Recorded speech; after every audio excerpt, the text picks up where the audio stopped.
네, 이어서 계속하겠습니다. 너의 존재 방식, 우리의 존재 방식이 문제다. 그러면 존재의 실상을 다시 알아야죠. 지난 시간에 이것으로 제가 말씀드렸고, 여기까지 말씀드렸죠. 내 안에 있었다. 내가 모르던 또 하나의 나가 있었다. 좀 젊은 사람들은 하느님도 좋고, 천사도 좋고, 조상도 좋고, 관세음보살도 좋고, 산신도 좋고, 이 깨닫기가 존재의 실상을 깨닫기가 힘드니까 그렇게 도와주죠.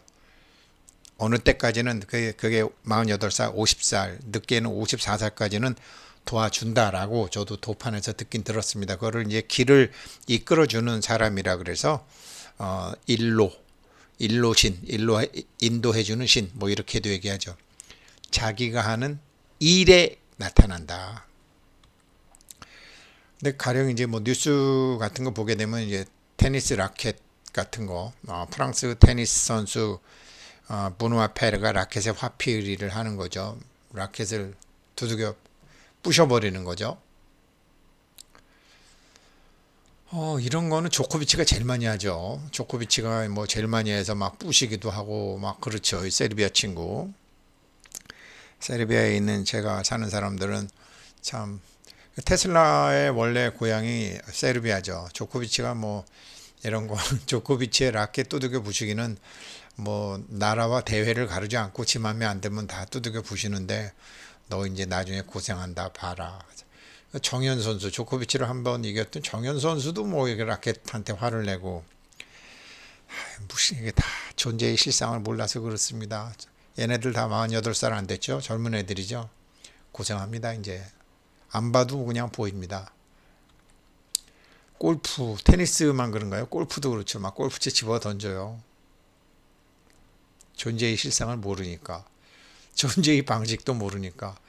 이 친구는 막 부셔버려요. 골프채가 얼마나 비싼데. 라켓도 비싸지만.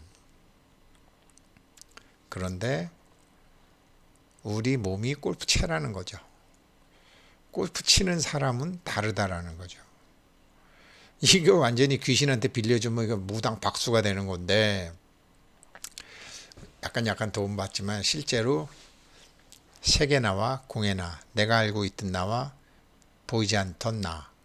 여기 르네 마그리트 그림에도 보세요. 이 보이지 않는 나는 하늘하고도 통하잖아요. 바다하고도 통하고 땅하고도 통하고 하느님하고도 통하고 영왕님하고도 통하고 대지의 신하고도 통하고 구름신하고도 통하고 다 통하는 거죠. 얘가 하는 거거든요. 이게 제가 말씀드렸던 저 존재를 어떻게 말할 수 없으니까 작용에 있다. 성품은 작용에 있다. 이게 작용이라는 거죠. 숨 끊어지면 얘는 보지도 못하고 듣지도 못하고 걷지도 못하고 밥 먹지도 못하고 화내지도 못하는데 성품이 있기 때문에 작용에 있는 거죠. 작용에 있는 거죠. 이 말을 제발 좀 이해를 해주셨으면 좋겠습니다. 이거를 이해를 못하시는 분들을 이해를 해드리게 하기 위해서 부산에다가 사무실을 하나 내서 이번 겨울하고 내년 봄 때는 사람들을 만나갖고 1대1로 만나서 어디서 막혔는지 알아갖고 하나하나 좀 잡아드려야 되겠다라는 계획을 갖고 있습니다. 르네 마그리트 또 다른 작품도 마찬가지예요. 우리가 알고 있는 몸은 골프채라는 거죠. 골프채 부러뜨리면 안 되죠.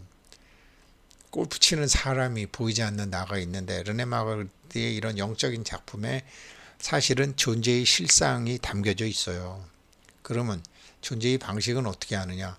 사실 대부분 사람들이 골프채를 들고 골프를 친다고 저도 그렇지만 다 머리 좋은 사람들이 과학자들이 돈 들여가지고 이렇게 드라이버 3번 우드 다 이렇게 개발해 놨거든요.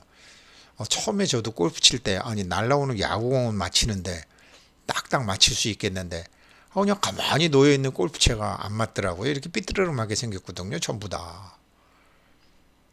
그리고 길이도 다 달라요. 길이도 이렇게 다 달라요. 골프채가 보통 14개인데 이렇게 길이도 다 다르고 그러니까 참 대부분 사람들이 골프채를 들고 다니고 저도 뭐 골프 칠 때 아휴 채 바꿔야 되겠어 이거 30년 되다 보니까 안 돼. 그래서 저도 이제 골프 안 쳤었거든요. 한 뭐 굉장히 오랫동안. 그랬더니 골프 잘 치는 친구가 그러더라고요. 야, 너는 골프채를 바꾸는 게 문제가 아니라 너 자신을 바꿔야 돼. 스윙 폼부터 배워. 그런 소리를 하더라고요. 근데 아무튼 뭐 사람들 골프채 많이 바꾸죠. 그냥 너만 잘하면 돼. 그러면서 이게 뭐 우리 컴퓨터 같은 거 보면 어차피 머리 좋은 사람들이 채는 다 이렇게 다르게 잘 만들어 놨으니까 그냥 자기는 일정하게 그냥 자기 몸대로 이렇게 치기만 하면 되는 거예요. 그럼 채만 바꾸면은 거리에 따라서 위치에 따라서 어떨 때는 이렇게 치고 어떨 때는 드라이버 치고 어떨 때는 1번 치고 어떨 때는 3번 치고 어떨 때는 4번 치고 어떨 때는 7번 치고 웨지 치고 그냥 머리 좋은 사람들이 다 돈 들여서 만들어 놨는데 그것을 생각은 안 하고 막 자기를 그 맨날 채 바꿀 생각만 하고 이제 하는데 욕심내지 마라. 힘 빼라라는 게 전부 야 세계 나가 하는 게 아니야. 공에 나가 하는 욕심내지 마. 헤드업하지 마. 네가 공 가는 거 보는 거 아니야. 네 눈으로 봐봐야 안 돼. 눈이 보냐 몸이 보지 바보야. 뭐 이런 소리 하거든요. 내가 한다고 생각하는 것 욕심내지 마라. 욕심 내가 한다고 생각하는 것 그게 욕심이라는 거죠. 당구도 마찬가지예요.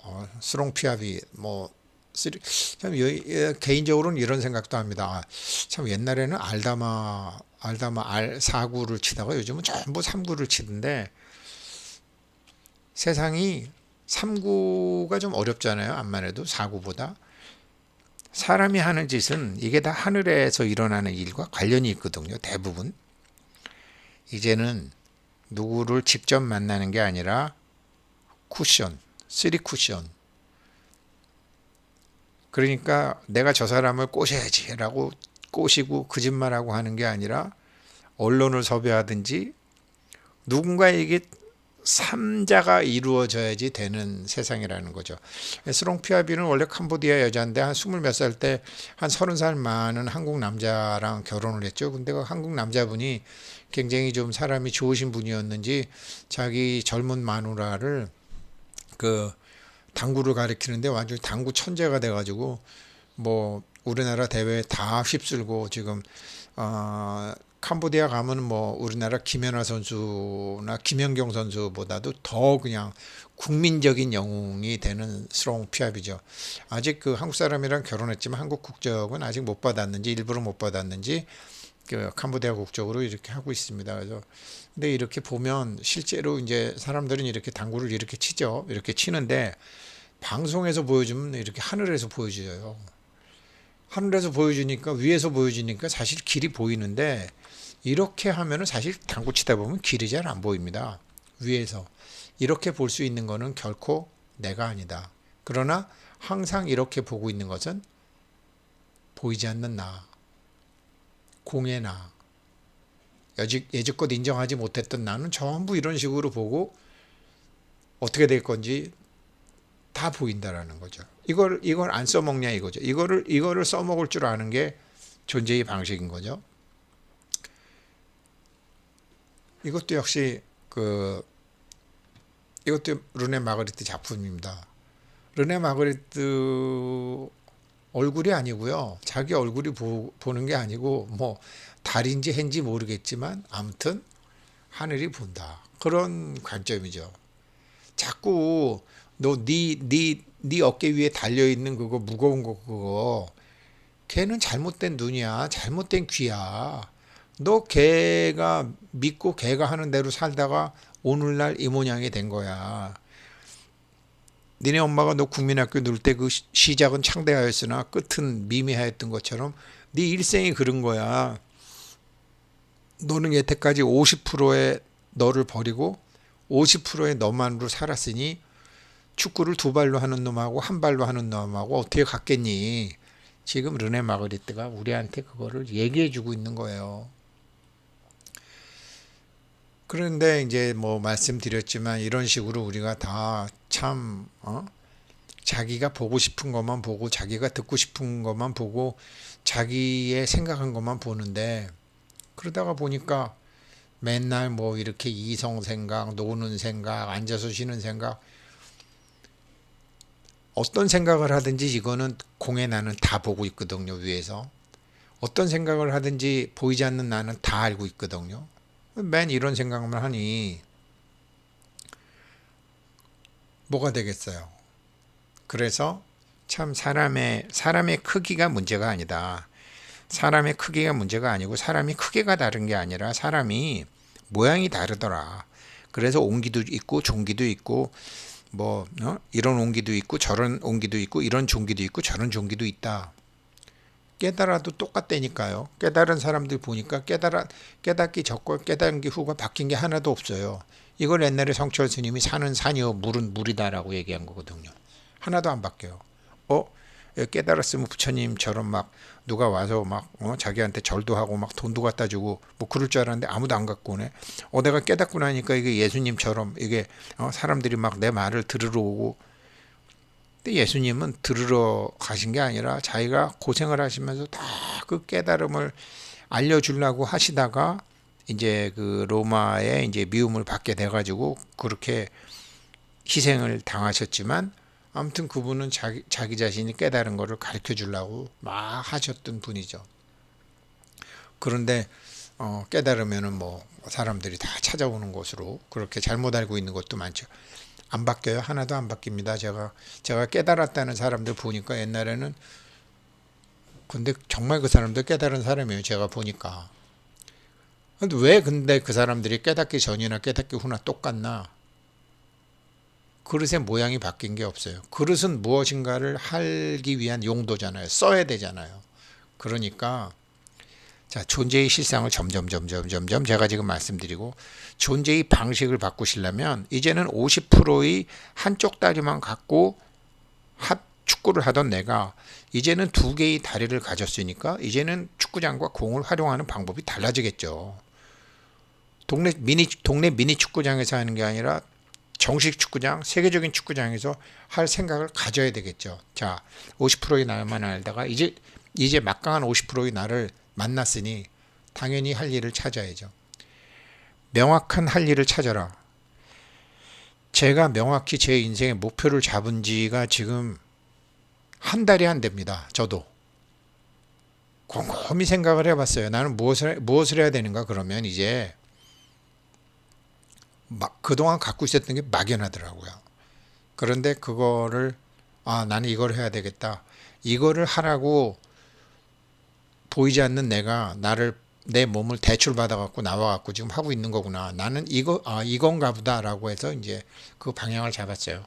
그것을 이제 사람들에게 좀 알려주려고 이제 일단 부산에다가 하나 내고 이제 대전에도 내고 전주나 광주에도 내고 뭐 그런 계획을 가지고 있습니다. 그래서 명확히 목표를 가져라.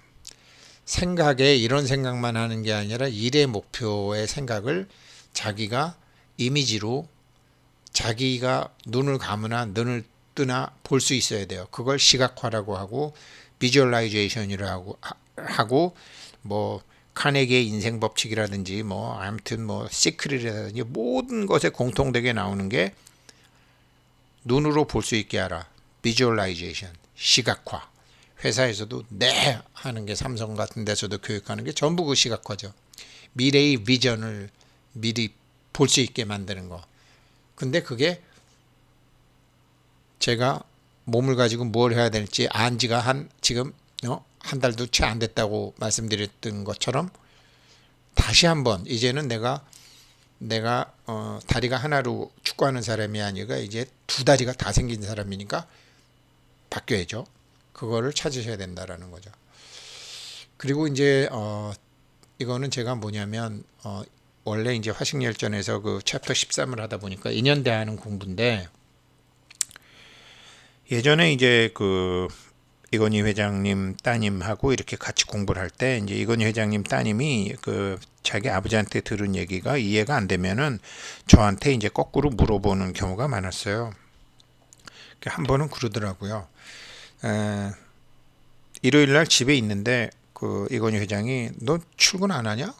그러시더래요. 그래서 오늘 일요일인데요. 그랬더니 호텔은 일요일 날 손님 안 오냐? 그러니까 호텔은 일요일에 영업을 하니까 당연히 그때 부장이었는지 아무튼 뭐 전무였는지 잘 모르겠지만 그래갖고 이제 한 방 먹었다는 거예요. 아버지한테 한 방을 먹었다는 거예요. 그랬는데 아버지가 이건희 회장이 그러시더래요. 야, 일은 네가 하지만 거기 호텔이라는 데는 대학 박사학위 딴 놈부터 국민학교도 안 나오는 청소하는 사람까지 다 다양한 사람들이 있는데 너 사람 대하는 공부 안 해? 일요일 날 그런 거 더 이런 손님 저런 손님 제일 많이 오잖아. 일은 네가 하는데 사람 대하는 거는 5년 후에 네가 대해. 그게 뭔 소리냐고 저한테 물어보더라고요. 그때 제가 그 말 잘 몰랐어요. 근데 생각해 보면 자기가 그때 부장이었던 것 같아요. 부장. 그러니까 네가 부장이라고 해서 부장으로 사람을 대하지 말고 넌 5년 있으면 호텔신라 사장이 될지 호텔신라 상무가 될지 부사장이 될지 모르니까 5년 후에 너로서 사람을 대해. 그러니까 대부분 이제 직장에서 그렇잖아요. 직장에서도 사람들 우리 직장에서도 상사 부하들을 잘 관리하려면 자기 부하들을 이렇게 막 들들들들 볶는 게 아니라 자기가 5년 후에 이 부장인 사람은 5년 후에 뭐 전무가 되겠다. 자기가 부사장인 사람은 5년 후에 회장이 될 것 같다라고 생각하면 그 상태로 대하라는 거죠. 사람 대할 때. 그러니까 부하 대할 때도 그런 거죠. 대리가 막 밑에 신입사원 갈구는데 가만히 있어 봐봐. 내가 5년 후면은 그래도 한 과장은 되지 않을까? 그러면 과장으로서 사람을 대하라는 거죠. 손님을 대하라는 거죠. 내가 지금 돈이 없다. 근데 내가 앞으로 5년 후에도 돈이 없을 것 같다. 이 꼴로 살 것 같다. 그럼 그냥 사세요. 근데 내가 5년 후에는 내가 한 100억은 벌 것 같다. 그러면 지금부터 100억 있는 사람으로서 사람을 대하세요. 이게 이건희 회장이 따님한테 가르쳐 준 내용입니다. 그래서 호텔신라 그 인테리어 같은 거 바꿀 때 제가 그 따님하고 간혹 대화하고 있는 걸 아니까 사람들이 아니 우지점장 지금 왜 호텔신라 왜 이렇게 인테리어 해? 그 당신이 회장 딸 아니까 좀 얘기 좀 해봐 좀. 그랬더니 그 따님이 그때 그러더라고요. 지점장님 호텔이 1년 365일 손님이 오는데 어차피 공사를 하게 되면은 한 달 정도는 손님들한테 불편을 줘야 되는데 마음에 안 든다고 맨날 바꿀 수 있어요. 유행은 자꾸 바뀌는데. 그러니까 앞으로 10년 후에 사람들은 어떤 인테리어를 좋아할까? 앞으로 5년 후에는 어떤 인테리어를 좋아할까라고 생각하고 그 관점에서 인테리어를 해야지. 지금 사람들이 얘기하는 데다가 맞추면 호텔 맨날 공사하고 손님 다 도망갑니다. 그런 얘기를 하더라고요. 그러니까 일은 지금의 내가 하되 사람 대하고 인연 대하는 것은 5년 후에 네가 대하는 것을 잊지 마라. 자, 100억 벌고 싶으신 분, 부자가 되고 싶으신 분은 5년 후에 내가 부자가 돼야 되겠다라고 생각하시면 지금 부자로서 사람을 대하십시오. 내가 1000억 벌 것 같다. 그러면 1000억 있는 사람은 어떻게 할까 생각하면서 사람을 대하십시오. 저 이런 거 15년 전에 다 배웠는데 그때는 무슨 말인지 몰랐어요. 이제 와서 알 것 같아요. 이제 와서. 그러니까 우리 이거 공부하시는 분들은 그런 거 명심하시고 잘 하시는 것이 바로 존재의 방식입니다. 지금의 나와 미래의 나를 내가 바라는 나를 섞어서 인연을 대하는 것. 지금의 나와 내가 몰랐던 나를 섞어서 지금의 일을 하는 것. 컴파운드 당연히 복리로 가게 되겠죠. 혼자 하던 걸 둘이 하니까. 그래서 인생은 복리고 인생은 복식북이다. 이런 말이 나오게 되는 것입니다. 오늘 공부 여기까지 하겠습니다. 고맙습니다.